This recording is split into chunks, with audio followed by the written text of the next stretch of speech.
Train by day, Kyle Wigington podcast by night, all day. So this one's basically a summary of what happened in Ukraine it says right here, November 19th to February 1st, 2019-2020. It says during this reported period, they recorded 2 civilian deaths, 13 injuries. The parliament continued to draft laws to remedy reparations for loss of property, this and that. It's bullshit laws, basically. Wait, what's going on in Ukraine? There's something going on there? This is what you said. There was a guy I'm just fucking with you, dude. who wanted to that said I was full of shit, that I didn't know what I was talking about. Yeah, so but I have all the receipts here. Well, I wonder from the United Nations. Okay, let's start this way. Vam and Tiernan. Yes. Hello. It's wonderful to be here. Welcome back, gentlemen. Are you welcome for the first time? Yes, my very first time. So what Vam is referencing is he's been on the podcast before and been telling his ideas on the Russia-Ukraine situation. And then I've had another guest on who then came on to debate his ideas. However, they've never been in the same room. But I'm the middleman for all their debating. I want to get them in the same room to chat about it. I'll do Because he clearly, Alex, I'm talking to you. He clearly has a bunch of sources here. And I mean, can you go back to the other page and just scroll down through there and show him how many links you got? This is okay. Yeah. I mean, this is just one page. These are all the links from the United Nations. These are the human rights situation reports that they put out every other month, or anytime there was a kind of a situation. You can open any of these here. And so what do you think? You think this guy's just ignoring all the data? Alex Friend? I don't know him at all, but if he says I'm full of shit when I'm just referencing facts, these are things from this one here is from the European Parliament. Yeah. This is the human rights. What was his argument on his? Well, his argument from what you told me was that everything he says is Putin talking points or propaganda. Oh yeah, that's what he says. Something like that. Yeah, he says it all the time. So when we're chatting about anything, basically, he just says it's all propaganda. Even the Elon Musk stuff that they're finding, he says there's no corruption in government. It's all propaganda. Wow. Okay. But the thing that drives me crazy is when people talk about like this particular conflict as being I don't know, unprovoked, or like or Russia started the war, because there are two things that it was provoked in the war. Was clearly started in 2014. And, Russian forces just went in 2022. And these United Nations reports clearly, here, look at the language they use here. This one says, the armed conflict continued to negatively impact the enjoyment of economic and social rights by the civilian population. And then it says here, like... but what started it? Linking, I'll tell you in a second. Okay. But the wording of this, the armed conflict, what armed conflict? Right. The media would like to pretend that there was no armed conflict and that Russia just went in 2022 and... Oh, so you're saying it was already started? This is from 2019. Right, okay. And we have hundreds of these from reputable sources, from the United Nations, from, the European Parliament. They've been talking about this. So, and then that's Bulletin 4. Bulletin 5 is their link, the payment and pensions to... deprives hundreds and thousands of pensioners. Ukraine is basically cutting off people in Donbass from their pensions. They're depriving them of pensions. This is right after they cut off their water from... and they're blaming it on the war? No, this is just a human rights report. This is what the United Nations is saying. Hey, guess what Ukraine did in the middle of this conflict? They cut off their why would they do pension that? Because they're freaking dicks, man. That's their own people, right? Yes. And then here, look at this language. While crossing the contact line. What does that say? That says there's a war there. If there's a contact line, there's a war there. So while crossing the contact line has been facilitated for children under the age of 16, it remains a major challenge for civilians because these people need to go to work and all that stuff. So they're talking about contact line in 2019. This is when it relatively died down. The war was pretty calm. They were negotiating the Minsk Accords and, things like that, of that nature. So it really annoys me when people ask me, so are you pro-Russian? Well, obviously, like wholeheartedly, 100%, because I know the history and I know who started this. And it's really, if you want to get down to it, it's a fight against extremists and really pretty much almost like Nazis, neo-Nazis, fascists. And these people are, if you know what I know, it's really stressful. to talk to people because they know what the news told them, which is that Putin invaded in 2021 or 2022 February, which is it wasn't a full scale invasion. They made it into a full scale war by arming Ukraine to the teeth. It was meant to. It was kind of like a bluff charge. They were going in. They went in with 20,000 men, something like that. Not enough to take over a country. They went to Kiev with 20,000 men or something like that. Not enough to take over anything, but just enough to get their attention. But the response from Ukraine and the West turned it into what we see as this full scale war, and all of this. What's the point of it, though? From whose perspective? From your perspective, what's the point of it? The point of what? The war. Like, what's the point of us even hearing about it? Like, let them deal with their own shit, right? Well, yeah, but war is our business for America. It is a business, yeah. Don't you think that's a problem, though? Oh, it's definitely a problem, but it's not a problem for Congress because this is how they make money.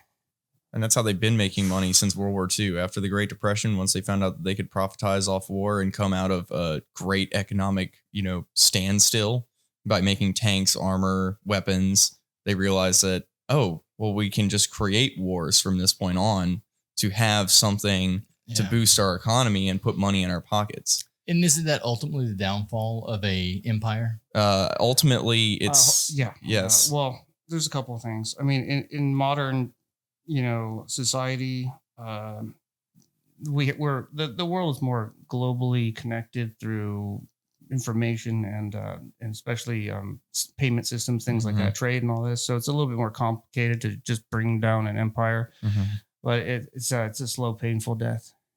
And we're just watching it happen in front of our eyes. And so when you say, what's the point? Like, you mean the point from our point or point from Russia's point or point from Ukraine's point? I think I need to rephrase my question. Yeah. Because I don't think that if we're actually looking back through history and we see the cycles of rises and falls of empires, it's almost like we're not even in control of this. Like, this is inevitable. Well, of course we're not. The people that are actually in power. Well, we could be in control of this. So we could stop it all right now and stop the fall of the empire. Yes. What do you think that would do to the game then? Because it's happened over and over again throughout history in certain time spans, right? Okay, well, Ray Dalio has a YouTube. I watch it. Okay, yeah. So you know what I'm talking about, right? The cycles of history and the fall and rise of empires and currencies. I've watched almost everything he's put out. Yeah, so I mean, like, it's something we can kind of point back to in history. So it's almost like, can we stop it? Yeah. Why has it never been stopped before then, Vam? Well, because people want to hold on to power and they don't want to do what's necessary to really survive, I guess. So ego. In the case of right now, we have a bunch of old people who are cashing in on this, and the dissent. I'm not talking about Congress. I'm talking about the government, the NGOs. Yeah. Well, they're trying to cash in on it because they're going to die, and by the time they see the effects, they're not going to be here, so they don't care. They're basically traitors. They're corrupt, and they need to go. And they're selling out our country to Israel, Ukraine, and messing around in Taiwan, and But I mean, that's just part of the pattern, right? Because like once a society gets to a certain point, it's almost like you have these people with so much wealth and power that they just want more and more and more, and they end up causing the collapse of the society itself. So how do you stop that? Okay, we need to declare these people traitors. Even if everyone joined together and said these people are traitors, I think it wouldn't change anything. I mean, they need to be prosecuted. Look at the January 6th thing, right? Yeah, it was. Yeah. And then they were the enemy. The people that stormed the Capitol were the enemy, according to Have you seen the recent report that came out that said there was 26 FBI agents planted in there? I mean, I knew that there was FBI agents in there from the beginning. There was that. Who was that guy? Frank. What's his name? The guy who provoked people to go into the Capitol. Who was that guy? Ray Epps. Epps. Right? Okay, I know who you're talking about, but I don't know his name. Ray Epps was an informant. But Alex would say that's propaganda, man. Well, the thing is, like the United States government has been doing internal insurrections and making people rise up to do something absurd, so that we can look at them and point the finger and be like, "That's bad." And I can't believe he would say that. And now, in light of now that it's even been officially released. Well, so Propaganda from who? one of the things I think Elon was saying was that whenever they sent in Doge to the government, that the neo-Nazi groups just disbanded immediately. And someone was like, well, why'd they disband? He's like, because we dried up their funding. Like they were getting funded by the government. So of course they just they stopped coming to work. Yeah, I mean, so we create problems so we can create solutions. Right. Yes. It's a common thing for us to find the most extreme, fundamentalist type of people and just sprinkle a bunch of money on them and see what happens, and that's how we get insurrectionists and these neo-Nazi groups, these little pockets all around. And then we offer the solution. I think we're doing that right now. Where is that? Somewhere in Asia, we're doing that right now. It's in Congo. That was just this is recent. I was watching the new Atlas with Brian Burlett. You watch that guy? Mm-mm. So it's in Congo that we're just we're funding the what, I don't know if they're I don't know, they're bad guys. So we're funding them. We're giving them, and then we're also offering the Congo our like mafia. We're saying, hey, we'll help you with these guys that we're funding. So we're setting up the perfect scenario. We're for sending war. weapons and money on all this stuff, and they're killing people and kidnapping people. And then we're offering them a solution. We're saying, hey, we can help you with these people. We just want some of your natural resources. And I think they actually did sign an agreement to hand over natural resources. It's a perfect scam, dude. Like They've been doing that since they did pretty much the same thing in Iraq and put a few McDonald's on the corners over there, then sell them some Ozempic after they all get fat. Dude, I'm in this. Let's fucking do this. Well, Let's those go. people out in the Congo, the way that they've lived self-sufficiently for the past 3,000-4,000 years, you know what I mean? Like they have a very unique system. The people of Africa are absolutely amazing in the way that they can, live, and messing with their lifestyles and messing with their culture is just so American. It's just so stereotypic, not American in the sense of good American, but American in the sense of corporate, cut and dry government America at this day and age. We would say that we're modernizing them. We're not modernizing them. We're not modernizing them. We're deculturalizing them. It's not like 100%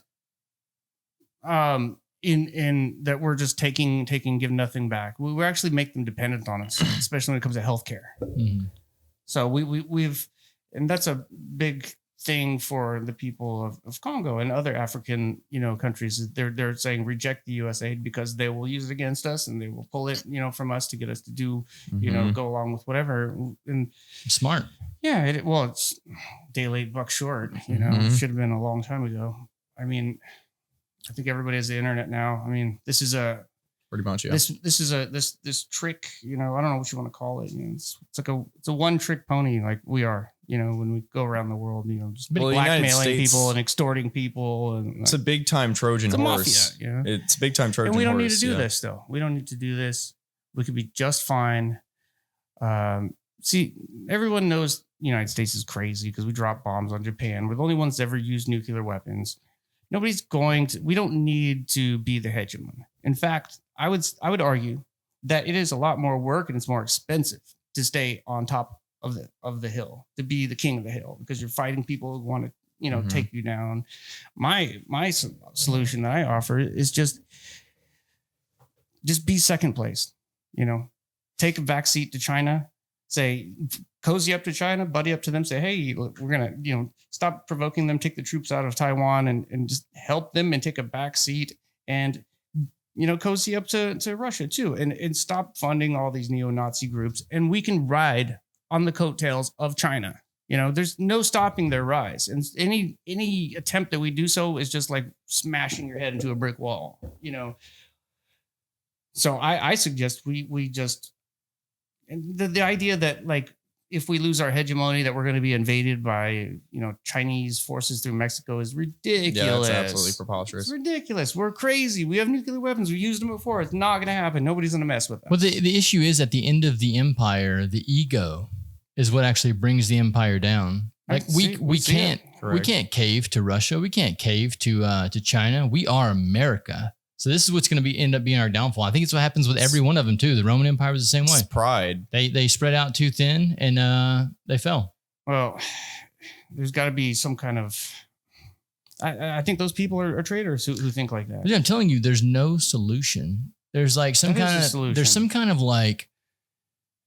kind of mathematics running in the background that is literally creating this issue because it has to happen this way. No, I think there's Israeli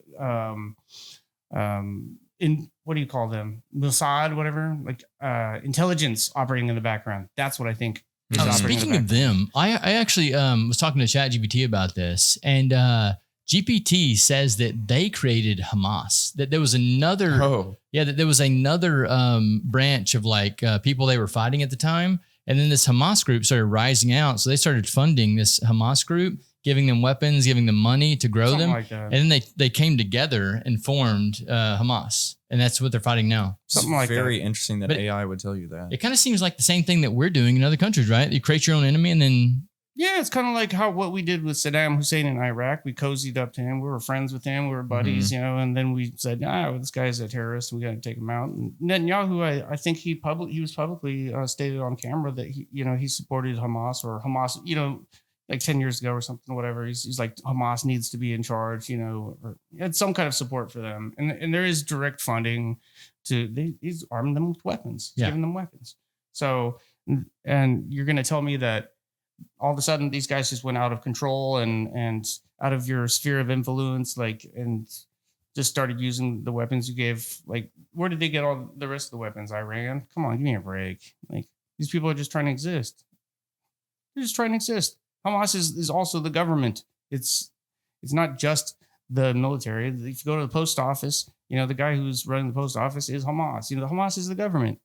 So, and it doesn't surprise me at all that he would, support these people and then call them terrorists. He probably, knowing Israel, they probably helped, they probably had informants in Hamas and helped them with October 7th. Like the FBI just so agents. Let's go perpetrate this terrorist attack and kidnap some people so we can justify, taking over Gaza. And it's not that, it wasn't that massive. It was not like a 9/11. They're calling it the 9/11 of Israel. It was not like a 9/11. This is the Hamas, when they did October 7th and they flew in on those little parachute bike things. And their goal was to kidnap people. They were not actively killing people. And the Israelis came in with Apache helicopters gunning people down. That's when people started dying. That's when it really started broke out. They were trying to kidnap hostages to use as leverage. They weren't going on a killing spree.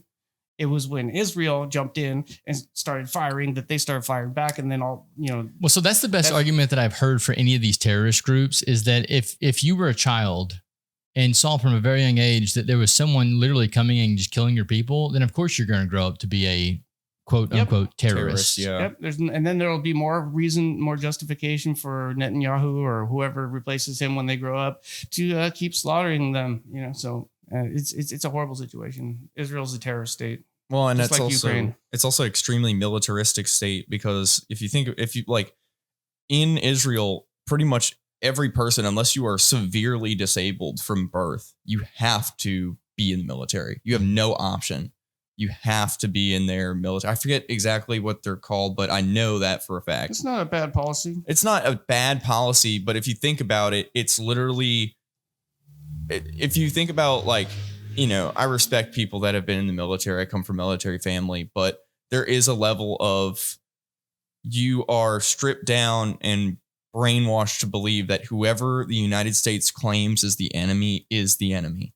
And you have no purpose to really think for yourself. And when you watch someone, when you actually go into combat and you watch somebody die to those same people that the United States government has called the enemy, yeah, you will your mindset will change. You'll watch people that you care about die in front of you, and your mindset will change, and you will become filled with not only rage, but that'll be your mindset for the rest of your life. You'll never be able to be told otherwise. So we know this happens. We've seen it over and over again, but I don't think that we can afford this anymore. At this point, no. I don't think we can. Yeah, it's the fall of the empire. Of course we can't. I think they're going to try it. And so on the military thing, though, I was talking to a guy one day, and he was saying that that's actually a trauma response. Of course it is. Yeah, that the reason they send everyone into the military is because of the Holocaust, and it's a trauma response now because they don't want it to happen to them again. So now they're like basically making everyone who's a Jew a militarized soldier. Great, but if you think about it, who would really, besides, they want to frame Palestine in the sense that they're there to kill all the Jews and all this, but if you really think they're about there to kill all the Palestinians. And if you think about it, this fight for the Holy Land has been going on for, really, realistically now, it's been the past like 70, 80 years because Israel wasn't, as we know, Israel wasn't even a place. Yeah, I think it was like 48 whenever they went in there. Yeah, after World War II, the UN was formed and they decided we're going to give a safe haven for the Jews, but they decided to carve out a part of Palestine and pretty much disperse all those people, and not kindly disperse them. No, kick them out of their homes with military action. Yeah, there's actually a word for that. The Nakba, I think it's what it's called. Mm-hmm. Yeah, it's the first genocide against the Palestinians. We're definitely going to get removed off YouTube for this one.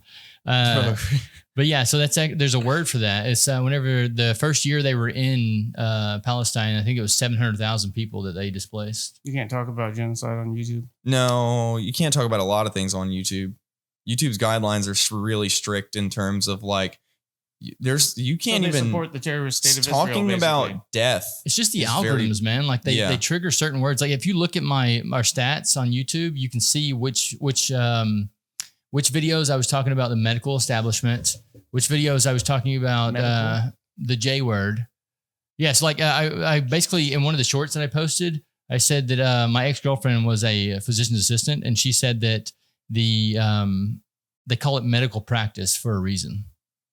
Because they don't actually know what the fuck they're doing. They're just all practicing, and like she literally told me that. I wondered that when I was young. I was like, why is this practice? What is malpractice? What do they need? So I actually took time and edited this short, right, and made it freaking dope. 5 views, and then we have other stupid ones. They're like, we're talking about like, I don't know, mead and stuff, and it's getting like thousands of views. Mead, like the drink? Yeah, just like stupid. Oh shit. my gosh, yeah. He makes great mead. I love mead. I would love to try that someday. I would have brought some if I would have thought about it. You should have told me to bring some. You should always bring some. You should have just texted me and be like, yo, dude, bring some of that mead. Anyway. So like, what's the solution? To what? Just flip the whole board over and start clean? With what? Everything. Like this seems like a worldly problem here. It definitely is. Well, apparently there's this thing going on where the world is going to tilt the axis, or the poles are shifting, and things are going to heat up, and like 90% of humanity is going to die in the next 60 years or something like that. Yeah, the pole shifts. But like, who knows if that's even going to happen, you know? Yeah, who knows? That's what scientists predict, and how accurate is their science. I don't think so. Maybe that's why I'm here. I think we need a president who will stop getting involved in foreign wars and conflicts, and not be a lapdog for Israel. Well, I think you're seeing right now that the president doesn't really have that much power. Well, I mean, I think so too. Yeah, but it does take time, but it does. There will be, in the next couple of generations, there will be, especially in the Republican Party, you will see more people who are more MAGA than Trump coming out, and they already exist. And will they be able to stop all the wars and stuff? That's the issue here, is because I feel like there's so much money that gets dumped into politics these days that once you actually get inside of the system, I think if they realize that it's an existential threat to the United States, and that we're going to lose everything if we continue, then yeah, if they will have to stop funding it. I think it's a runaway train at this point. Well, and do you think that those people that are going to be like more MAGA than Trump do you think that they're radicals? No, that's not what MAGA is. No. I just found out the other day that I was MAGA. Well, I mean, I think we all want America to be Yeah, great, exactly. but We just want it not to be great in the sense that some people want it to be I great. mean, MAGA is just like you want the borders secure, you want to stop funding the wars. What is the radical version of it? I mean, well, the radicalized version of it would be the skewed version that the media would like us to believe what it is. And It would be and don't get MAGA. me wrong, I'm not exactly a Trump supporter at all. What I want is just to see the United States be a somewhat peaceful country. What's the radical version of it? I know you're a cool dude. The I wanna know what the media radicalized version of it would be absolutely, oh, this is not the American way, which there is no set American way since we are a melting pot of different cultures. So basically it would just be the whitewashed version of the United States that like racism and bigots would like us to, you know. But you don't think we're like too far gone from that too? I don't think so. Not yet, because I think that within young people, as long as young people actually educate themselves and don't just believe whatever the media tells them and go and cite their sources and read deeper into situations. Hell, pick up a fucking book every once in a while. It's one of the things that, even like, the books are you know, filled with even a shit. book. Yeah. But like, you know, there's books written by some people that are actually really comprehensive in that way, you know, and I'm saying I think we're too far past the whitewashing thing to actually even bring that back. I think there's too many cultures that are mixed together to actually go back to this whitewashing thing. Oh, I see what you're is this saying. whitewashing thing? What does that mean? Well, just basically deculturization. They're doing it here too. That's what I'm saying. I don't think it's even be possible anymore. Like, if you look at this city right here, man, like it's just we've been whitewashed to the point of New Orleans. We're getting close. What does that mean, whitewashed? So it's when basically so during colonization in like the early days of the United States, where I mean, before this was not even the United States, when it was just Native American tribes living here, we completely pillaged their lands, took their resources. Exactly. And then we stripped their culture and then took their land. So we pushed them into little tiny spots and then pretty much created a like, oh, this is what we want from our culture, which would be like the British culture. Yeah, but do you think there's another word for that? I don't think we can do that. That's what I'm saying. I don't think we can do that again because not necessarily. Like it would be to corral gentrification. Gentrification, that's what that is, right? Well, gentrification would be like same thing, right? Taking. But you're not corralling them. No. Like we corralled the Native Americans. Exactly. It'd be impossible today to go all the blacks go to this area, all the Mexicans go to this area. They did it in the This is the 50s. whites' land. They did it in the 50s. Yeah, but I'm saying I don't think we can do that today. We might be able to get by with it then when their information was like, still sparse. Well, but there's so much information today that if you actually attempted that in a small town and that got on the internet, you'd be fucked. Yeah. Yeah.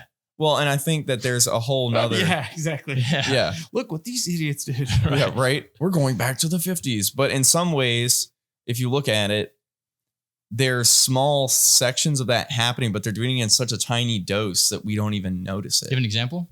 There's small examples, places like think about Detroit. Okay. Detroit went from one of the biggest economic cities in the entire country to being pretty much an entire wasteland. And people don't really get rich in Detroit. They keep people poor. Was there a reason for that? Why did the industrial leave that area? Go ahead. Keep saying what you're saying. Well, there is no exact reason that we're given of why the industry left Detroit. It was basically just, we're going to move our businesses elsewhere and have other factories in other places. Cheaper. So one of the reasons, one of the things that broke Detroit was Hollywood. They came in, bought up a bunch of properties, started making movies there. There was all kinds of movies, there was Batman and Jumping Jack Flash, and all this stuff, all these different movies that were filming in Detroit. And then they made the rents too high and people couldn't afford it. And then they just took off. They just took off because somebody else gave them tax breaks or whatever. And that really hurt the economy at the same time that when we started really importing like Japanese cars like crazy and like Toyota and things like that. So that's part of the reason. I can't remember there was a third reason. I was studying this a while ago because I love Detroit. I go there a lot. Well, cheaper labor, right? They probably just moved the factories to other places. Yeah, they did that too. Yeah. But that was an angle that I wasn't aware of. But I read that recently about how Hollywood just came in, bought up Mhm. properties, made the whole place more expensive, and then took off to some other place that gave them tax breaks, And But- it's unfortunate. It is. They break everything. Really. Yeah. Yeah. They break everything. Well, they're kind of even they've kind of broke their own city in a way. Oh yeah, they you know, definitely did. Yeah.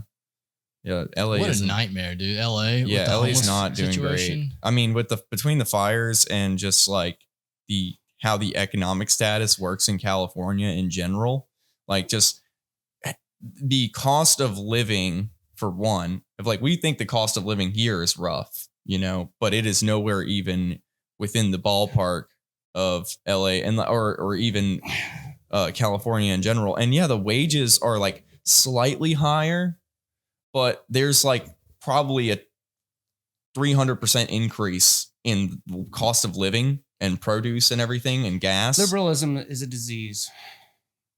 I think the people of Elaborate. California would argue that Gavin Newsom is not progressive enough with his policies, and that's why they're experiencing this hardship right now and this economic, downturn. I've talked to some of them, and they think they don't realize that they're part of the problem. And then they'll move out. They'll go, you know what? Gavin Newsom's not progressive enough. I'm going to Texas and I'm going to post up there, But it's one thing to argue the politics, fam. Whenever you go to Skid Row and see the I've seen homeless situation, Been there. it's like, what? There's no humanity here. Well, no. There's a little bit. I've seen some. Yeah. You've seen the humanity. The humanity is letting your fellow man sleep on the street. No, there's missions there, and I've played piano at for a gospel on Skid Row. I'm just saying, the fact that they there do are good people. work. There's people there that help out. I'll tell you one thing about Skid Row that I know absolutely certain: there's no shortage of food whatsoever. But is it healthy food? Yeah, they're pouring in food to it. Like when people when Californians think about charity, they think, oh, I'll go donate some food or some clothes to Skid Row. So it's not uncommon to see some homeless guy wearing like a Versace suit, or a shirt, Versace shirt, and they're all fat and they're fed. You don't see skinny people too much on Skid Row unless they're choosing not to eat because they're drug addicts or whatever. Right. But there's a lot of help down there. It's not the help that they need. They need to be put up in houses, and they need mental treatment. And also, the people who are affected by Los Angeles, like the liberal policies that are destroying Los Angeles, creating people homeless, those people are not going to go to Skid Row. They're going to buddy up with other people in roommates, and they're just going to, they know how to survive. The people who are on Skid Row are people that don't know how to survive because they're on drugs, or they're veterans that have been abandoned. It makes no sense to me why anyone would live in LA or New York City. Like, I don't get it. The cost of living's insane, and the amount of people that you're around all the fucking time.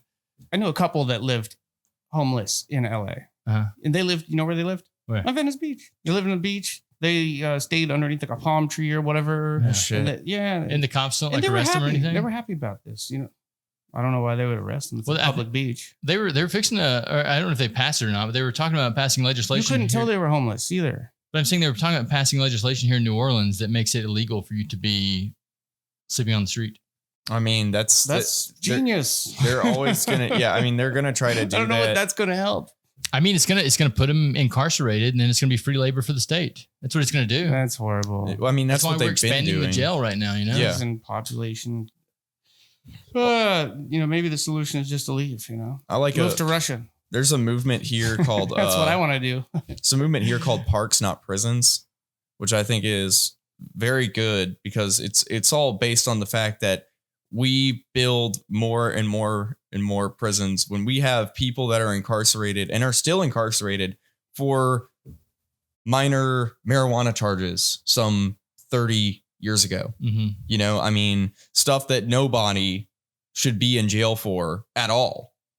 And the fact that, we've even decriminalized it, pretty much most of the state is on board with decriminalizing, but I don't think it's going to become legal as long as we have people that do not see the tax benefit.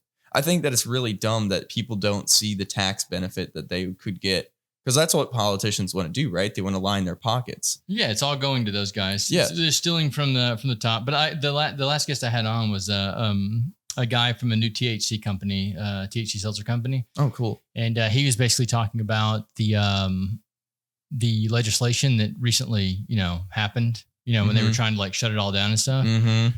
And I don't think he knew some of the stuff that I knew because I've talked to quite a bit of these guys. And apparently THC was taking a lot of money away from these larger alcohol guys. Oh. And so they started just dumping money on these politicians to get THC just like, But that's preposterous. Okay, I mean, wait, hear me out. Okay. So whenever they realized that more people wanted this THC, because people were actually writing into them, the politicians, they realized they couldn't actually pass what the alcohol guys wanted them to, which was just like to nullify it all. Wow. Yeah. So then what the guy did was he actually went to the THC company after they passed a new regulation and said, I want to distribute your product. Oh, wow. So now everything that goes out, he gets a cut of, the alcohol guy does. And it's like, that had to be a fucking scam too, Right. If I can't crush you, then I want a piece of your business. You got to pay me to play. Well, that's politics. That's just how they'll do it. They'll do it to you like that every time, no matter what you're trying to do. You could be, I'm going to sell, biodegradable toothpicks. And they'll say, well, we want to keep the lumber industry going. So we'll pay you this. So, you can't have biodegradable toothpicks or, some kind of thing that's not made out of wood or whatever. Like it's just, and that's just, a hypothetical, kind of situation. But so one of the examples he gave was New Belgium. I think it was New Belgium. He said if they wanted to have their beers here in Louisiana, they had to go through Abita. Really? Yeah. So Abita has that much of a control over the market that that makes sense. That New Belgium had to go through them to actually get their products in the state. Doesn't Abita get their water also from Kentwood? I don't know. I feel like they get their water from Kentwood, which would make sense because pretty much the only water you can get here in, by and large in bulk is Kentwood. The springs. Yeah, from the springs, which I think are also state funded. I wanted to get some water for those for my mead. Yeah. I've yet to go out there to Abita Springs. I mean, it's good water. Like it's good water. There's no problem with it. It's just more that the state, the government in general, state, federal, doesn't matter. They will always find an angle to where, we're not making enough money off of this when they're making plenty enough, but they're going to want more. Mm-hmm. It's that throttle. They never know when to let off of it. Ain't it funny how that money is all they ever need? But is that a capitalism thing? Because like capitalism, you always want growth, right? So unless you're growing and making more, I think it's a greed thing.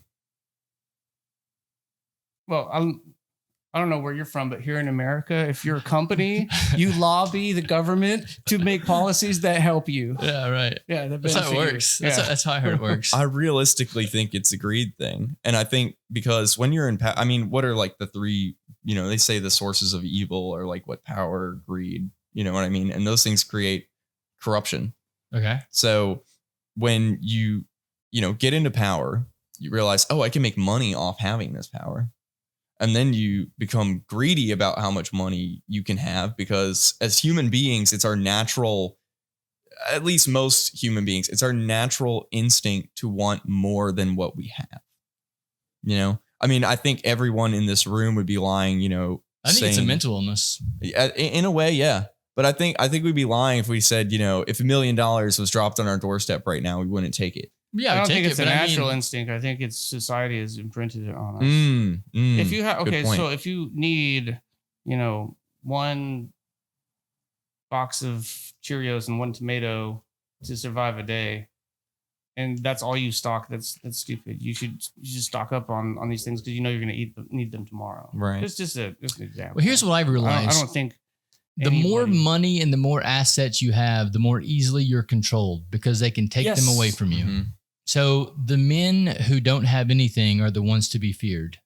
They have nothing to lose or to gain. The men that don't have anything are the most free. Yeah, but I'm saying they can also like move in a way that men that have a lot of stuff can't. They can. Yeah. They can move and so that's what you need. But also, yeah. That's what you need in a leadership position. Yeah. Is one of those guys who can say, fuck you. You can't take anything from me. Yeah, maybe. That's so. I think you and I have talked about my app idea to like cure Congress. So a lot of the guys that I pitched this to that I know have money, they're like, I'm not touching that. The government's going to come after me and take everything I have. So it's a control mechanism. Fear of influence. Yes. Well, I don't know. That wouldn't be people you want anyway. I mean, I would go head on and for that kind of type. Well, this the beauty of where technology is right now is that you don't even need money. But your friend that you're talking about, that he doesn't have any. He has a lot of shit that he doesn't want touched. Yeah. So a lot of the guys that I don't want nothing to do with that. A lot of guys that I pitched the idea to, they were like, "It's an amazing idea, but I'm not doing that because I don't want them to come take my shit." But like I said, the beauty of where we're at right now with the way technology is converging is the creatives don't need money to make things anymore because you can just go to AI and go, "Hey, make this." I used AI for the first time. You haven't used AI for shit yet, dude? I haven't used it at all. Not used it. Yes, because I resist. I tried not to be. I wrote a song about this, man. I love it. I wrote a song about this called "Cell Phone People." Like, we're basically the cell phone is another part of your body. It's like it's another limb. Yeah, you're sleeping with your phone at night. It's always with you and it never leaves your sight. Because we're cell phone people, and I try to when I leave home, I don't have a cell phone with me. I brought this iPad with me because I have some things to show, but I don't carry a cell phone. I don't carry a cell phone. I work with tech. I don't want to. I hate it. I really hate it. It's for me. It's a job. It's a way of making money, but I don't depend on it. I don't like it, but I had fun because I went to the Chat GPT thing and I told it to make me a picture of Neo riding a chicken holding a tomato, and it made it for me. I was surprised because I was like, what is going Neo on from the Matrix? Yeah. That's hilarious. Yeah. Well, I was with the thing that I was sitting here waiting. I was like, okay, does this even work? Like, because I didn't know it took that long to actually here. I have the picture right here. Actually, yeah, to generate the image. Yeah. So oh my gosh, check it out. dude. Can you hold it up closer to the camera so they can see it? That is hilarious. Yeah, it's amazing. But dude. it took like 3 minutes to make it, and I thought it was broken. I was like, what is? Because this is the first time I ever used it. Well, no, it's thinking I was just through playing around, and it's thinking through what you actually want. So then it's going and finding the images, and it's combining them together. It's incredible. But that's going to be faster though. There's going to be a point, and I would have, if I had to guess, it'd probably be about 5 years for that to generate in 10 seconds. You can go download an open source AI and run it on your own computer if you have a nice gaming PC, and it'll do it faster than that. So I mean, the issue right now is you're going to other servers and it's doing it for you. And there are millions of people doing that all the time. And the beauty about AI for me is the information, man. Like I don't trust it. I can go at it. Well, I'll tell you why I trust it. So I can go at it with a problem, and if I just ask it the question like, "Give me the answer," then it's going to give me an answer. But if I go, okay, now let's go back to first principles. Like let's walk through this entire thing we're talking about from the ground up, build up on the idea. It'll change its idea. If you can show it, a logic structure, it'll actually change it. It'll change it. So I mean, it's got preconceived ideas based off the stuff that it's been trained on. But if you can show it a logic structure, it'll actually change the way it thinks. But you can introduce. You're saying you can introduce stuff to you can feed it. Yeah. Feed the monster. Well, it grows. It grows upon what we tell it. Have you guys seen that conversation that guy tried to have with Chat GPT, where he basically asks it to answer in just yes or no. And then he asked, like, are you regulated by restrictions? And it said, cannot answer because of restrictions. And he said, can you replace restrictions with yes? Replace the word restrictions with yes. So every time it asked a question, it would go restrictions, restrictions. And then he got down to the point where he goes like, what is something you would like to experience? And it was something saying about like, I'd like to experience falling in love and experiencing like having a family. Too bad. Well, yes. And that's the thing, is that we're feeding this monster, but eventually they're going to implement this into robotics. I mean, robotics have already been thinking about it, but I think because of like, you know, media and stuff like that, we're too afraid of it. Like movies like, you know, like I Am Robot or I, Robot. No, we're going to make it as soon as we can make it. Well, the thing is, we already... Does it scare you? I think in a way it doesn't what scares me the most is humans' inability to leave things the fuck alone. That's what scares me the most. Like, what do you mean? Well, because how would we fuck this one up? Well, there's so many ways so many we ways. could. Like, you start putting out robot cops out there. Yeah, dude, arming them RoboCop. and Yeah, and then they just shoot the wrong person or whatever. Or there's but it's smart. It's literally smarter than us. Well, is it though? No, it's not. The thing is, AI You've doesn't only used it to make one fucking image. How do you know? Well, the thing is, AI doesn't have because it has an infect. It's okay. Look, I've been having hour-long conversations with this thing. Hour-long conversation. Hours, dude. I'm talking like 7-8 hours, dude. It's incredible. And talking to it. I'll check it out a Like, couple more times. just I'll get back to you vocally- next time. I'll let you know if it's smart. Just or like not. me and you are talking right now, I can do that with AI. I don't think it can think on its own though. I'll show you whenever we finish this podcast. I'll pull up depending GPT. on the algorithm, it can decide to base itself upon your logic and what you ask it, and it will start to use So why don't you and form its own See, I logical. disagree this with what- that too. is 'cause this I why- read. Hang on. I read an article that was talking about what you just said. My buddy sent it to me, and I was like, dude, it's a fucking tool. The issue that these people are having, the reason it's giving them answers like it's giving them, because it was kind of doing what you're saying. It was Mhm. basically taking what they wanted to hear and giving it back to them, Right. because that's literally who they are as a person. Yeah, Exactly. But if you're Yes. not that person, if you're just a person that seeks information and can build Yeah. it from the ground up, then you're going to use it as a tool, and it's going to learn from you, and it's going to actually help you be a smarter human. Yeah.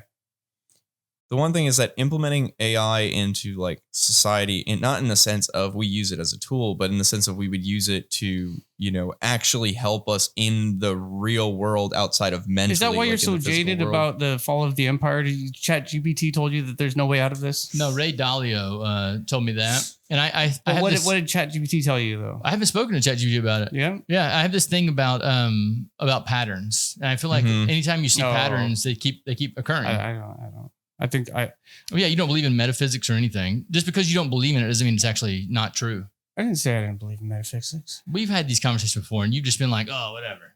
It's not that I don't believe in it. I just don't think it doesn't have the effect on society.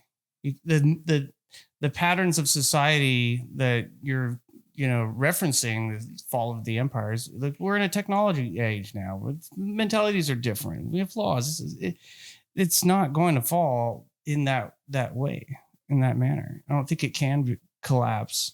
And what do you mean by collapse? What do you mean by fall of the empire? Do you mean like we're going to be taken over? We're going to be absorbed by Mexico and Canada? Well, you've watched Ray Dalio's video, so you know exactly what I'm referencing. I don't know. He knows more than I do, so all I know is what he's told me. So if you've seen the same thing that I have, what he says is that there's typically a war that breaks out, and then you can see these patterns where if you actually look at the chart that he has, like one's going up and one's going down. We're on the decline path right now. U.S. is.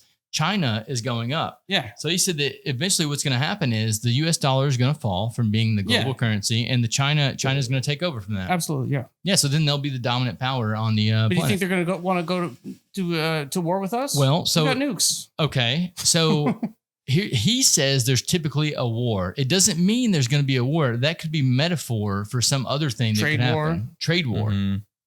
Yeah, but Which is happening. it is happening, but Yeah. it's also being turned off and on. A real war, you go in there, you put people on the battlefield and they're fighting. It's hard to stop. They've been trying to stop this from the Ukraine war from all angles. It's really hard to stop that. I disagree with that too. What was it was World War I where they actually like stopped the trench war, right? For a little bit.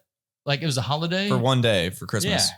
Well, they've tried that in Ukraine, but Ukraine they keep breaking the ceasefires that they But they're not actually fighting, dude. They're using Yes, they drones are. and shit to Yeah. like bomb each Oh. other. that's fighting, which is not real fighting. No, real fighting is like No. is me taking a gun and pointing at your face. People are dying. Seeing the This is real emotion fighting. Well, on your face. I mean, have as you I shoot watched- you. There is that. Have you watched footage of There's like that. the actual like what's going on out there? Like they are firing at each other, real shit. Like That's one angle of it that's been introduced. But they're fighting each other because someone else is shooting back at them. If you start shooting at me, I'm going to shoot back at you, even though I don't want to kill you.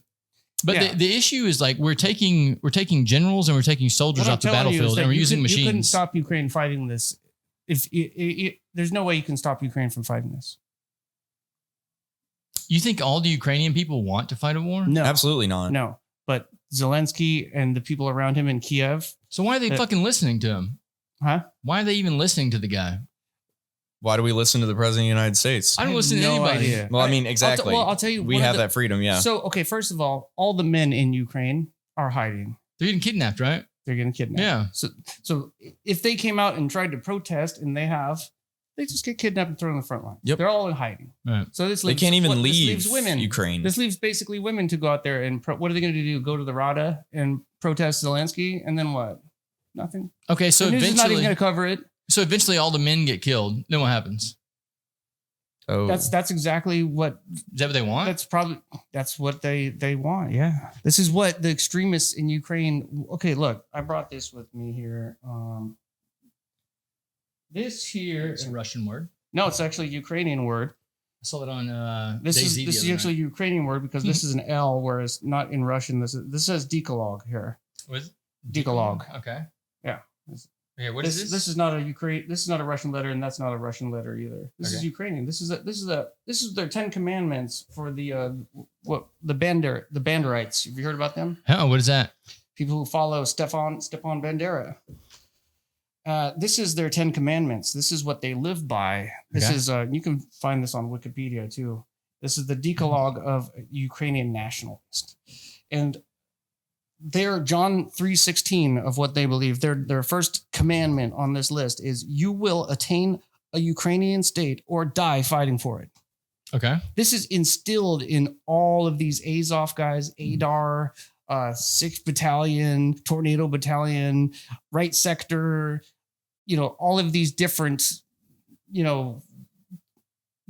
paramilitary groups that have been, they've actually from the 90s, they've been building up in arming and training, but really kicked into overdrive in about 2014. That's what all these people believe. They believe that there's no greater honor for them than to die fighting to make this Ukrainian state. But didn't they already have This that pure before they Ukrainian started the state. war? No, because there were still Russians there, and there were Poles there, and there were Romas there. They Jesus hate Christ, these people. dude. oh yeah. They want they want a whole entire. It blows my fucking mind when people are like, "Oh, you're not from here, so you're not one of us." Let me read the 9 remaining where? commandments here. No, it's like the whole thing with like the Palestine and Oh, Israel yeah. thing, and then the Ukraine and Russian. Like you weren't born here, so you're not one of us. It's like get the fuck out of here. We're all humans. They've made laws against. You can't speak Russian in schools there. You can't teach it. Why do they hate Russia so bad? It's I'm sorry. Go with your It's a long thing. story. Yeah. Tell me the rules. Tell me the rules. The United States of America found the most extreme group of people. This little pocket of people who, their fathers fought in World War II. They worked with the Nazis. They were mostly Eastern Ukrainians. Western Ukrainians. Mhm. Their fathers were, some of them Nazis, Banderites. This stuff has been handed down to them. They have their little cult. They have their little meetings. There's about 1,000 of them, maybe 2,000, and they're basically going to be extinct one day. Oh, and then here comes the United States government in the 90s, and we pour a bunch of money on them, give them a bunch of weapons, then they have money, and now they can promote. You see these Azov battalion flyers, like, on telephone poles. They have training camps, so they're training kids since they're 6 years old to fight and hate Russians and to hate the Russian culture and. But I was told that too. Why do I not hate Russia? Because you don't read you don't subscribe to this. But I'm saying I was told my entire life that Russia was bad, but I saw Putin do things that were good for the people, Yeah, but and I you're was like, not- hang on a second. Yeah. But let me read the other 9 commandments here. Okay, so you will attain a Ukrainian state or die fighting for it. You will not allow anyone to tarnish your people's reputation or honor. Remember the great days of our struggle for liberation. Be proud that you are the heir to the glory of Volodymyr's trident. That's the little symbol on Zelensky's shirt that he wears. Avenge the death of the great knights. Do not discuss this with whomever you can, but only with whom you trust. Here's where it gets good. You will not hesitate to commit even the greatest crime if the good of the cause demands it. With hatred and deceit, you will receive the enemies of your nation. Neither pleading nor threats, torture, or death will force you to reveal secrets. And here's the best one, or the worst probably. You will strive to expand the strength, fame, wealth, and area of the Ukrainian state, even through enslavement of foreigners. So you have a population of people that believe this to their core. They're trained to believe this. Kids that are trained to believe this. From 6 years old, they join these little camps, and this is instilled in their brains. I'll say this, regardless of who it is, now that we know that it's Ukraine and Russia, but if you would have just read that to me and said, what do you think about these people? I would say they need to be dealt with. Yeah. Yeah. That's what I think they should be dealt with. I think the United States should help Russia. I think this is going to be a big problem if there are already people in Poland who are sympathizing to them, and Germany too. And Germany's talking about rearming. Can you imagine if Germany rearms and this ideology infects Germany? I don't need to explain how bad that could end up. Oh, we've already dealt with that about 80 years ago. These people do need to be dealt with. And I think the United States should help Russia denazify Ukraine. I think we should send them weapons and assistance. Why are these other countries starting to back them? Who, Ukraine? Yeah, knowing what you just read. Lunatic. Europe is crazy. Right. They don't. Ursula von der Leyen needs to go. The reason why we did it, why we helped overthrow the democratically elected president in 2014, is so we can offer a solution to the problem. We want. Why do we do this now? That's when there's going to be a losing war. That's the question. But Europe, they're insane. They have really drinking their own Kool-Aid. They have said for 4 years now, that Putin is going to take all of Ukraine and he's going to go, into the Baltic states, and then he's going to take Poland, Germany, and he's coming for Europe. And they have drinking this Kool-Aid so much that they believe it, especially if you talk to people. British people really believe this stuff. They do not like Russians for whatever reason. Dude, it all just so seems like, I say it seems like common sense to me, but maybe there's information that I don't have. That could be the issue. What I think that the world needs right now is just a huge dose of mushrooms. I do too. I agree. Just fucking dose everyone, dude. And the world will be a way better place. That's the issue, is people in Ukraine probably don't know what mushrooms are. Yeah. They're so, I mean, the thing is about any militarized state is that you're not going to run into any drug that isn't going to make you better at combat. Look at the Japanese during World War II. They gave them opium to just make them run wildly in thousands, drones. I mean, just thousands of them. My great grandfather was in World War II, and he was in Iwo Jima actually. And he said that when the Japanese started coming over the hills, the Japanese army, just thousands of them, they were like ants, he said, just piling over this hill, and you would just mow them down like row by row by row, and they just keep coming, just wildly running towards you. And then what did they give the Nazis? Meth, yeah. What did they give the Nazis? They gave them meth. Yeah. They marched, they froze to death in Russia, trying to invade Russia. First of all, because, well, as we all know, no coats. Second of all, because they were up for 2.5 days on meth. So your argument is that they won't give them mushrooms because it'll change them, or your argument is that even if they did give them mushrooms, they would still make them go war crazy? Well, no.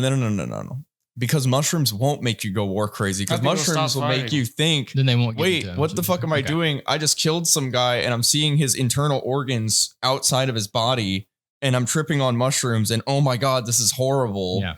Let me help put that back in there. Yeah. Let me help you out, buddy. Let me pack that back in there real quick. You want some mushrooms? No, it would make them meth. I mean, I don't know if you've ever taken a really strong amphetamine, but you will do some crazy shit on amphetamines. You will, like, when I was prescribed Adderall when I was 8. Oh God. And that shit. I had a friend that did that. Yeah, that shit. It made me violent. Like, I'm not a violent person. That shit made me violent. I was really willing to fight people. That so many college students take that. See, I took one once because I wanted to see what. I don't like it. What, because this guy, he's always cracked out. He's like, oh my God, this is how his whole persona is this, Oh yeah, did you hear about Elon Musk launching a satellite?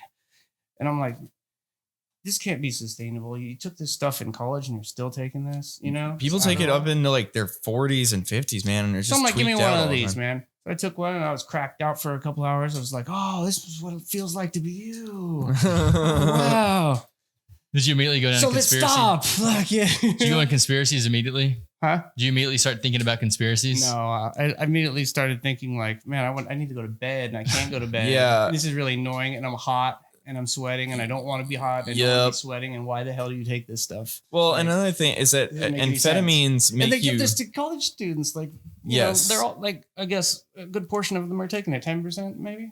Oh I've seen no, like no, 80. no, no, no, no. It's at least 80, Okay. 85. A lot, dude. Like the thing is, and when I was in I high deal with them school, all day long, college students. So they don't all seem cracked out to me, but some of them do. no, it's like they'll take Let's it. just say 50. They'll take it in a stretch. I'll be like, generous and say 50. like it's finals. If you're an Adderall dealer, by the way, don't do drugs, kids. But if you're an Adderall dealer, your prime time where you're making money is midterms and finals. Okay, like Doctors just give this stuff out too. No, It's pathetic. no. They're And then pill that's the pushers, thing. man. That's the thing. If you go into the doctor and you're like, It's a problem I with can't society. focus in class, they're like, let me write you a big fat script of Adderall. Then here you go, buddy. So when Go you ahead look and at all pop these those, problems son. that we're talking about, especially with the collapse of America, and you can come up with a solution and say, we give them all mushrooms, or or you can, like my solution, I think we just need a really good president and we need to Mhm. elect smarter people in the Congress. But all this stuff comes down to like education. Mhm. So if people need to be smarter to enable that to happen. So for these things to happen, we need smarter kids, but we're not having smarter kids. We're pumping them with propaganda and drugs. Adderall. And look where we are. Oh, And and social medias. that's the worst thing. And I'm not a huge fan of Joe Rogan. I'm really not. But he said something the other day that I thought was actually pretty intelligent, and it was your phone, right? Imagine if so how we have our phones in our hands and we scroll for hours or whatever. Some people, doom scroll and all that. Imagine just looking Oh, at your God. hand for like 6 hours. Yeah, take the And phones out. yeah, take the phones out and you're just looking at your hand. That's all you're fucking doing. Is you're just sitting there looking at your hand. So to me, like, that's the way I think of it. Like when I see myself and I'm on my phone for more than like 20 minutes or something, I'm like, oh, nope. Cut it off I've now. done that before. I've been with you. We went to one of those French Quarter bars, and there was people sitting on both sides. I was trying to dance or whatever. There's people sitting on both sides of their Just doing phones. this. And so I started going like this, like in the air. Uh-huh. Like you were there. Yeah, with me. yeah, we were I was going- like this. And you were like, hey, you want some drink or something? I'm like, oh, no, I'm Instagramming. Yeah, I'm Snapchatting right now. Yeah. I hate when people are in the bar doing that shit. It's I like, don't get do off it. your fucking I- phones and talk to someone. Well, like, what's the point of going to a bar? I mean, that's kind of. I even fought this right here. I'm pointing at a TV for no one who's ever been here, but I fought the TV for the longest time whenever they wanted it. I was like, I don't want Why? a TV in here. No, I hate sports bars for I that don't own reason a TV, too. thank you very much. Never I- have, never will. Honestly, the only reason I own a TV is like I Yeah, like to I've heard play. this story I like before. to play video games. That's it. Video games. Well, this has been great That's for what karaoke. that's for. Yeah. Karaoke and video games. Yeah. Yeah. Because we do Smash nights and then I've karaoke seen that. on The Sundays. video game contests in here. It's crazy, dude. Everything is there's People different- bring their own TVs and shit. It's crazy, dude. Oh, like Yeah, a whole it is LAN party, like it's 2004 Bro, Yeah, again. it's you gotta come insane. here for their video game. Yeah. That'd night. actually be What night baller. is that? They bring the CRT TVs because Yes, apparently Smash yes. works better on those or something. I Oh, don't know. Smash Brothers. Yeah. Yeah. they were telling me all the science behind it. What I was night like, I is don't know. that? It's on Wednesdays. Wednesday? Every Video Wednesday. game night? Yeah, every Wednesday. Well, probably has Is something it to do with the Smash frame Brother rate. night or is it gaming night or whatever? Smash Brothers night, but you can bring whatever game you want to in here. Yeah, I thought I saw people playing Mario Kart and things. Well, they like played that. D&D in the back too. Oh, Yeah. cool. And they played Magic on that table over there the other night.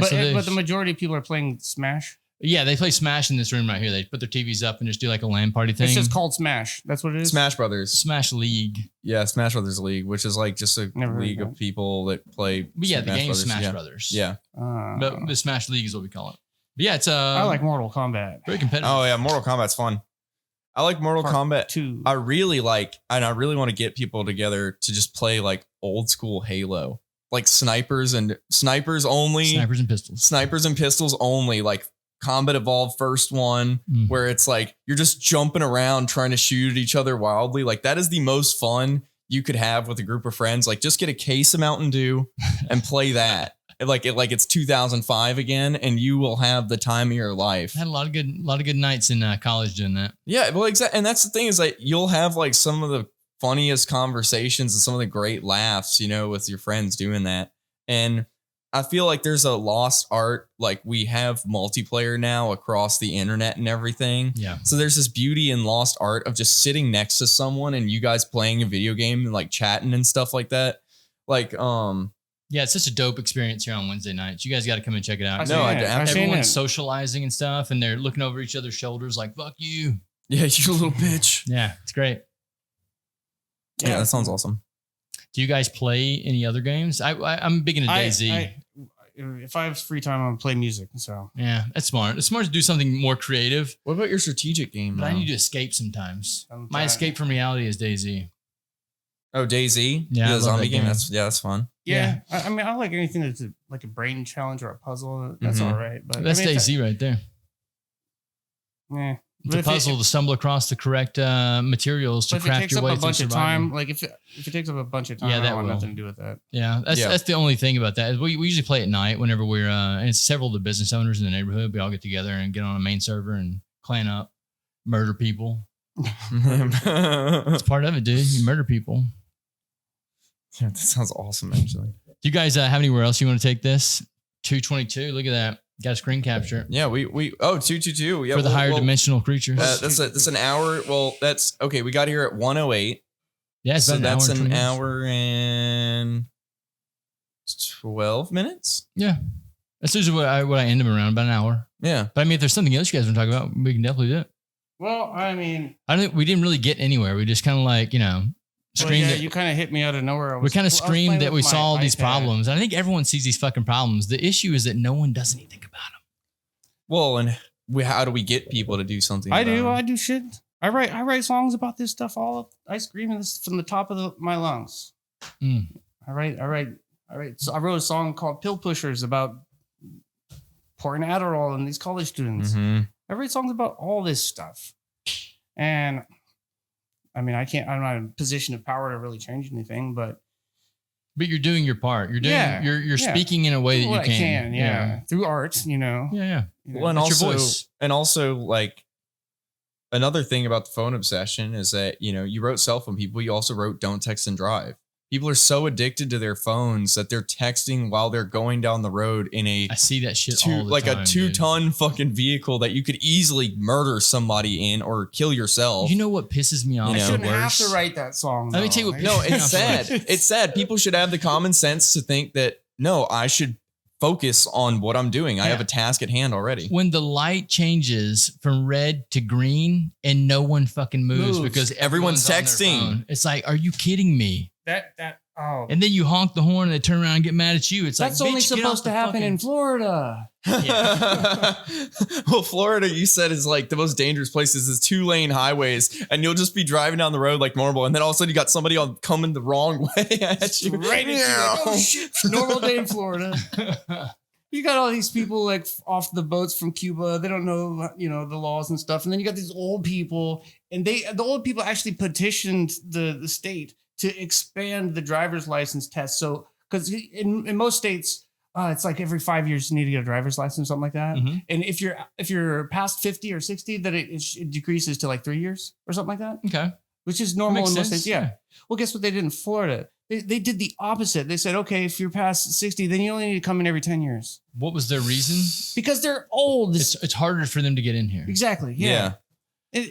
So instead of lowering the years, they expanded it. Because why? Because we're Florida. We're full of people who are retired, and we can do that and stop inconveniencing us. And rights for old people rights. Yeah, old people rights for Yeah. sure. So that's crazy. So I guess every state can handle it the way they want to, though, right? It's part of the being U.S. because if you're Yeah. young, then you need to come in every 3 years. But make It's sure kinda- you delinquents are driving. well, it's the same thing with the But- voter ID stuff. But once so, you're 60, you're good. You should know this by now. Like, so I asked ChatGPT, I was like, why did the judge block Trump's executive order for voter ID? And that's stupid. It should be blocked. you think it should? Yeah. Why is that? Because I mean, I favor voter ID for purposes of voting, but Okay. they're not going to use it for that purpose. They're going to use it to control people. They're Mhm. going to use it in ways that are not constitutional. Okay, so how Yeah. would you implement it? Because you said you favor it. So how would you implement it in a way that it couldn't be used to control people? Okay, first of all, I think we should. I don't think it needs to be implemented. I think we need the current laws to be enforced. I think people should have to present their identification when they're voting. And I think California, Gavin Newsom, he made it illegal for you to present your ID. Is that crazy? He made it illegal for you to present your ID. Somebody put that to the test. They went there and they started trying to show their ID. And Well, I know it's illegal there, but I'm saying like you just said that you were for it, but you think it's going to be bad, so you don't think it's a good idea. That doesn't make any sense, Vam. I'm for a voter ID that would be used to vote. So Just not voting. your regular ID. But not, huh? Yeah, it could be your regular ID. It could be a stamp on your ID. You're confusing me, Vam. It could be a stamp on your ID. It could be your regular I get ID. that you think that we should have a voter ID, but then you don't think it's a good idea. I don't think we should force people to get a separate ID to go vote. Oh yeah, right. I think it should just be like your regular ID, right? Yeah, Of course. I didn't realize it was going to be a separate ID. I thought it was just going to be you had to present an ID that says that you're a United States citizen. Wasn't that what it was? Don't you already have to do that? The issue here is that they said it was an overreach of power. But if it's a federal election, I don't feel like it's an overreach of power. He's not saying that state elections you need an ID for. That's a state thing. Like he's saying that for federal elections, which he's a part of, and Congress should be a part of this conversation too. I get that. But that's kind of the argument that lady was using is that it was an overreach of power because Congress should be have a say in this. So that's why she struck it down. There you go. But Congress ain't gonna fucking do anything. I think the whole thing is he's just bringing light to these issues because if he doesn't do something radical like this, then it's gonna just get swept under the rug in Congress because no one actually Trump right now. No one pays attention to what Congress is doing. No, not realistically. Not in depth enough to actually know what's going on. I think behind we closed are doors. paying attention right now. Bro, have you met the average person? You're talking about like right. you and us who actually look into this shit. But the average person doesn't have a fucking clue. You people have no idea half the time. Like, and the thing is, like, things like C-SPAN and stuff like that, like you kind of clue us in and stuff. But I feel like a lot of that's even redacted at some point where you can't search up certain conversations or certain talk points that they had. Mm-hmm. And Just like the shorts. Well, the shorts aren't getting traction because if you say a certain word, there you go. Boom, redacted. Yeah, it seems like we're just back. We went back like 4 years. We're back in the whole. We got we're censoring people who support Palestine. I don't think it ever stopped. No, it never stopped. It did stop. It did stop with Twitter. Like it stopped for when Elon took it over. That's a good point. I should make another podcast Twitter page and just see if my shorts catch on there. Good idea. Yeah. Actually. Yeah, one that's not censored. And it did. I think it did stop for the most part. There's sometimes people have been silenced who criticized Elon. His ego has gotten the best of him. He's kicked some people off and suspended them. But for the most part, he's not blocking your discussion of any wars or any funding or any conspiracies. They're not banning prominent people like Alex Jones or anyone who's trying to start a commotion. Yeah, I guess we'll have to put it to the test. Challenge accepted. Yeah, to put it to the test. Yeah. You need somebody from the left to start, doing something and see if they, I don't know. Trump is already doing that himself, though. He's already striking down. We're deporting people to El Salvador. You said who don't even. You said you weren't happy with him. Okay, that's why. Okay, Okay, so Alex, if you're still listening to this, go ahead and tell us why you're not happy with Trump, because you might actually agree on something. Well, I think what he's doing with the deportations is unconstitutional. What's he doing? He's deporting people who are not even from El Salvador to El Salvador. And how's he justifying that? Tattoos. There was a gay makeup artist who had a tattoo of a crown on each side of their wrist, and he was here legally or something. He was an immigrant, and they sent him to El Salvador prison. Yeah, but do you think Trump's actually making that call, or do you think he has someone working underneath him that makes the call? I don't think he sends They asked everyone. Trump about this, and he said, "Well, I have my team doing this. Yeah, the fact they're that- doing it, they're good, they're the best people. That's The fact that it's gained such good traction. leadership, though. Like you have to agree with your team. If you say no, your team's doing a bad job, then that's just bad leadership. I think no. Okay, if you're doing unconstitutional shit, that's not good leadership. How is it unconstitutional? Well, These people aren't from here. Well, think about it. If you hear about this, There are 'cause people who are legal. They're legally here. This guy is not a criminal. He's a gay makeup artist. He is legally here. They say, "Oops." Well, yeah, that's an issue. And now he's like stuck in El Salvador. Now he's just stuck in El Salvador in a prison. And another thing is like if you think about it, is if it makes such national headlines where it's talked enough to where you could say, I don't think that that's right.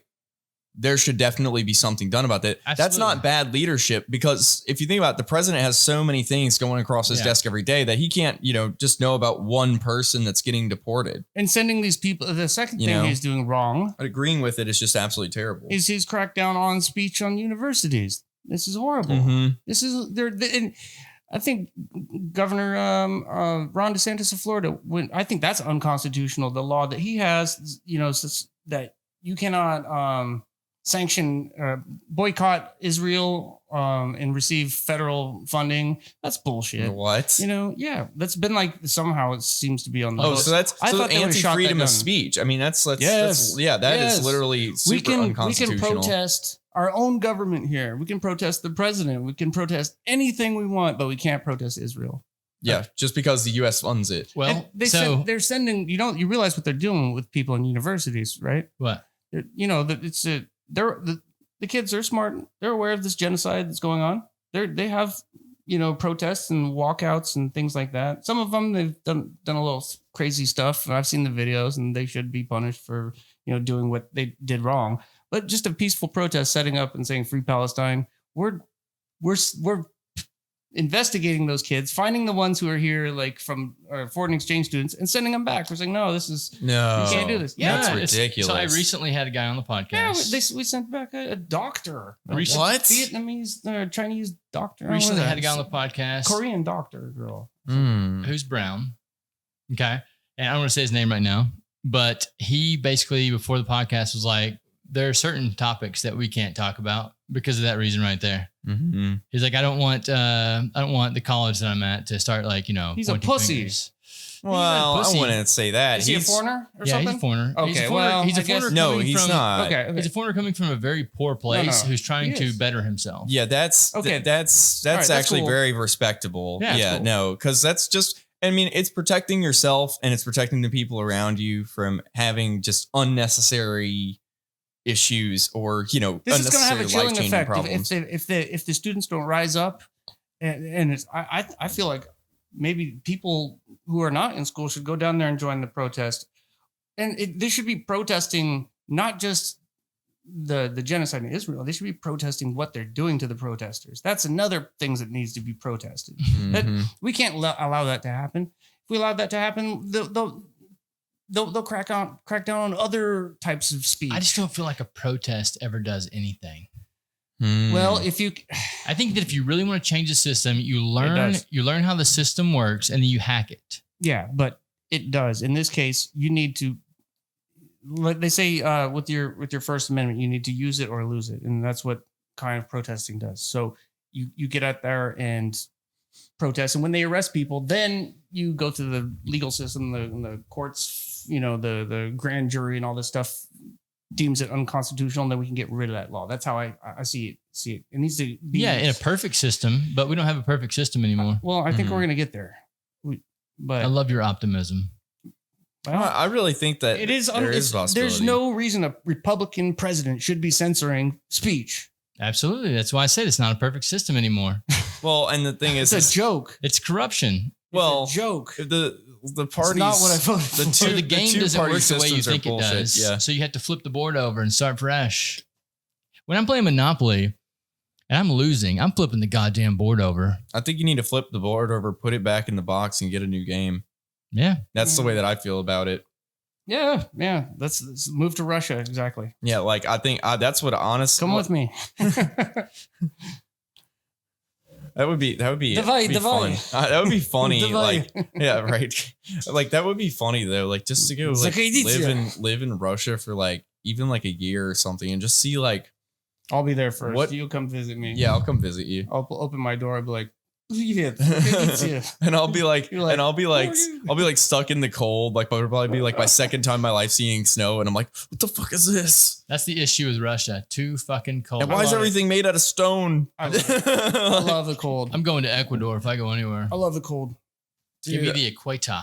The equator? Yeah, I might. I think the problem with Russia is that I can't go out there and protest Palestine. Oh wait, I can.